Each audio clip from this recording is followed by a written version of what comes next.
साड़ी पहन कर के नमाज पढ़ने का क्या हुक्म फुक़हा ने नकल किया है। चुनांचे बहुत से इलाके यूपी, बिहार और दीगर इलाके जात के अंदर साड़ी पहनने का मुसलमानों में भी बहुत ज़्यादा रिवाज है।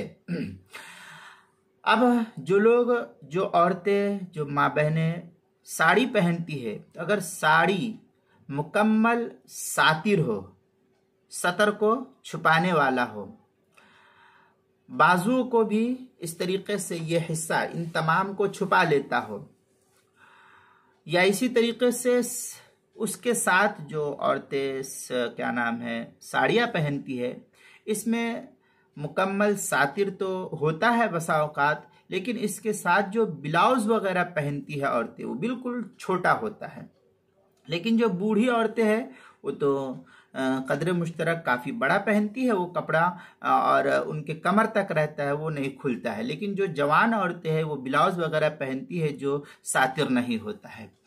तो मुकम्मल सातिर ब्लाउज के साथ पहनी कि आदाए मस्तूरा का कोई हिस्सा उसका खुला हुआ नहीं है, इस सूरत में पहना कि उसका कोई हिस्सा खुला हुआ नहीं रहा, तो ऐसी साड़ी पहन करके नमाज दुरुस्त हो जाएगी, कोई हरज की बात नहीं है, नमाज दुरुस्त हो जाएगी। लेकिन जिन इलाकों में साड़ी गैर मुस्लिमों का खास लिबास शुमार होता है, जैसा कि मगरबी उत्तर प्रदेश का इलाका, तो यहाँ के मुसलमान औरतों के लिए साड़ी का इस्तेमाल तशबीह की वजह से दुरुस्त नहीं है।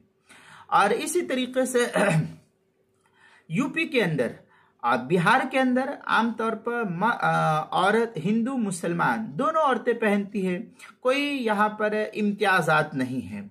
अगर ये औरतें पहनती है और मुकम्मल सातिर है ये लिबास, और वो इसके अंदर मुकम्मल पर्दे के एहतमाम के साथ नमाज अदा करती है, तो उनकी नमाज दुरुस्त है। और अगर ये सतर उनका खुला हुआ रहता है, हाथ वगैरह जिस तरीके से ये हिस्सा अगर खुला हुआ रहता है, तो फिर नमाज नहीं होगी।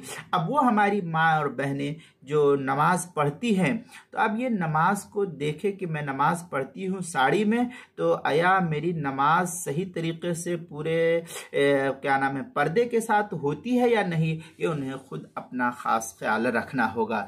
चुनांचे इस सिलसिले में काफ़ी तफसीली बहस जो है दुर्र मुख्तार के अंदर है। वर्राबिउ सत्रु औरति लिल हुर्रा जमीउ बदनिहा खलल वजहि वल कफ़ैनि वल क़दमैनि अलल मुअतमद, ये इस तरीके की इबारत जो है दुर्र मुख्तार, जो बैरूत का छपा हुआ नुस्खा, उसकी दूसरी सफ़ा 69 और 71 पर इसको नकल किया है। और जो ज़करिया बुगडीपुर देवबंद का हिंदी नुस्खा है फतावा शामी का, उसकी दूसरी सफ़ा 75, 76, 77, 78 तक इसको नकल किया है, थोड़ा थोड़ा करके है। नूरुल इज़ाह सफ़ा 79, फतावा दारुल उलूम देवबंद नूरुल इज़ाह सफ़ा नंबर 69 और फतावा दारुल उलूम देवबंद उसकी दूसरी सफ़ा 145, किताबुल मसाइल उसकी पहली सफ़ा 274 और 275 पर नकल किया गया है, वहां देख सकते हैं।